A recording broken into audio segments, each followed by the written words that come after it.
Hello there.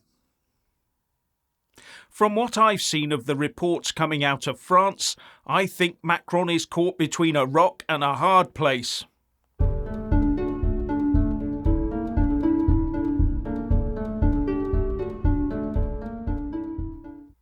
These riots in France, we're told, emanate from disadvantaged areas where the people are treated badly and unfairly targeted by the police. And it's these people, mainly in the city banlieues or suburbs, who have risen up to loudly make their problems known. Or so we're told. Now, banlieue in France has become a derogatory term for the suburban areas built up in and after the 1950s. And according to Wikipedia, the term banlieues has often been used to describe troubled suburban communities, those with high unemployment, high crime rates and frequently a high proportion of residents of foreign origin, mainly from former French African colonies. And this situation won't be helped by fundraisers being able to raise much more money for the policeman's family involved, rather than his victim's family. €1 million so far to the fundraiser for the family of the policeman and €190,000 for the victim's family. And Macron's Justice Minister Eric Dupond-Moretti said this was just fueling the fire of division.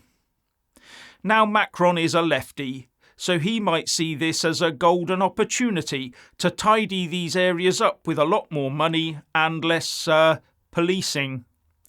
Well, less policing of the banlieues, that is. You know, like the defund the police programmes that are proving so successful in some Democratic Party areas of the US. And then get his publicity machine to try and get people behind improving the plight of those living in poverty and crime-ridden suburbs. Not sure if that one will fly, given what I've seen of the French national mood at the moment. But although he's had one term in office to do something about it, those areas still exist. But he does have until 2027 to get moving, if he lasts in office that long, that is. And Macron is facing Senate elections in September this year, as well as European Parliament elections in June next year. They should prove to be both very interesting and very instructive of the nation's mood.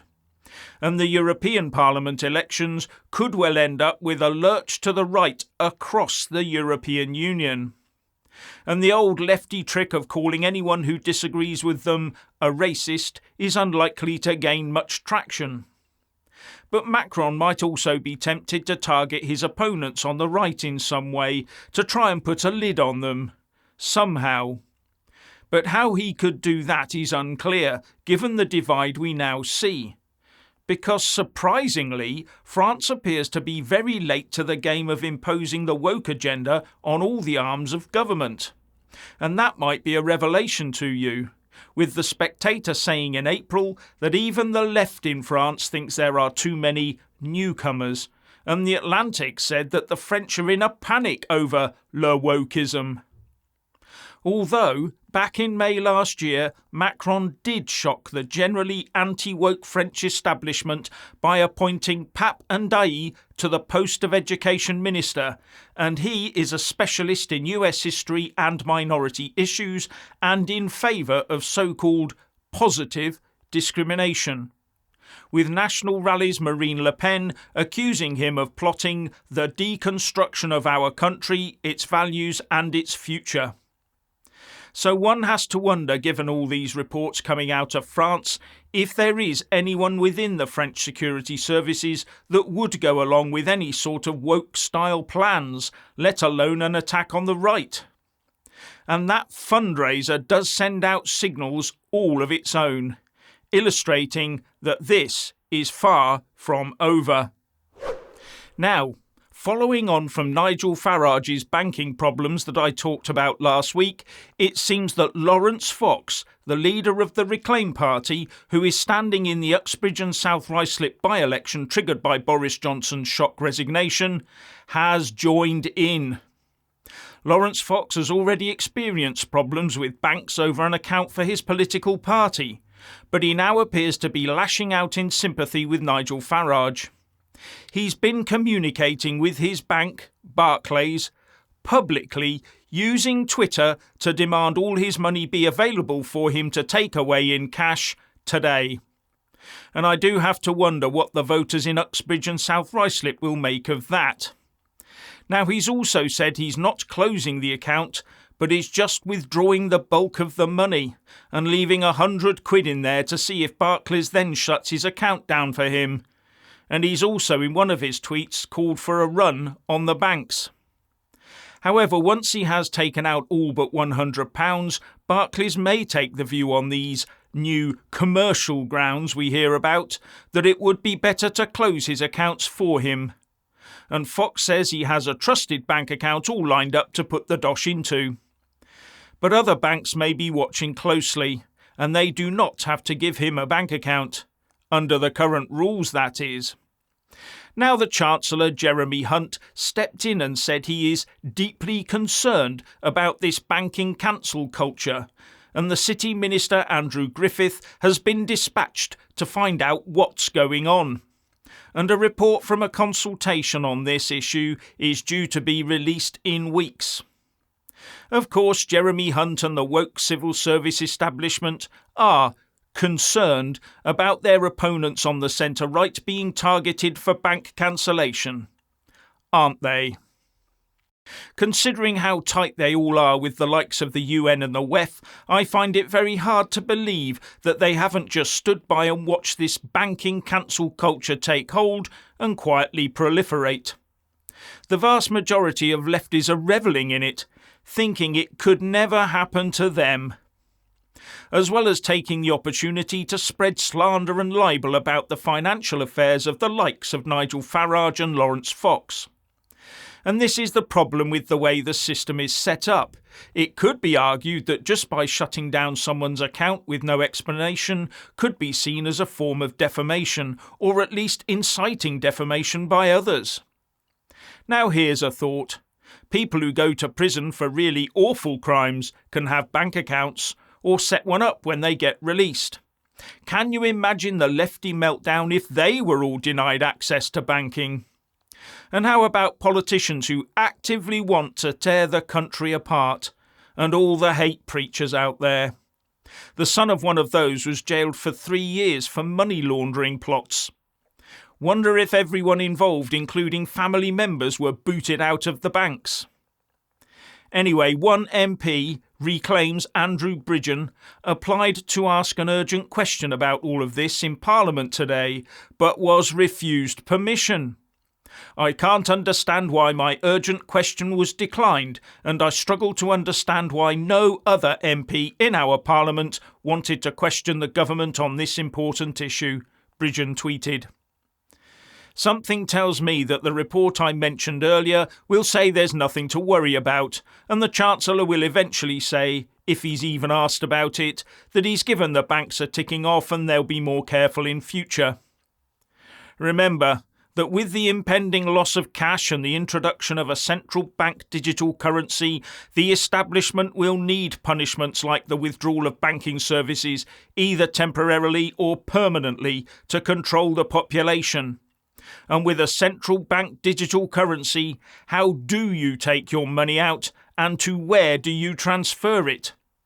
This should be raising alarm bells across the land.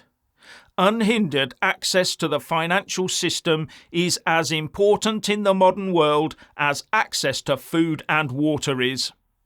Oh, and here's a quick snippet. Orkney is looking to leave the UK over what it says is shoddy treatment by both Westminster and Holyrood. And they're voting tomorrow on whether or not to investigate doing something like joining Norway, or becoming a self-governing part of Denmark, or opting to become a crown dependency like the Falklands. And any of those options would create a bit of a hole in the fishing waters available to an independent Scotland.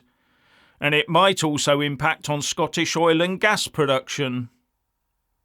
Richard. So the riots are coming to an end in France. And the protesting is now coming to an end.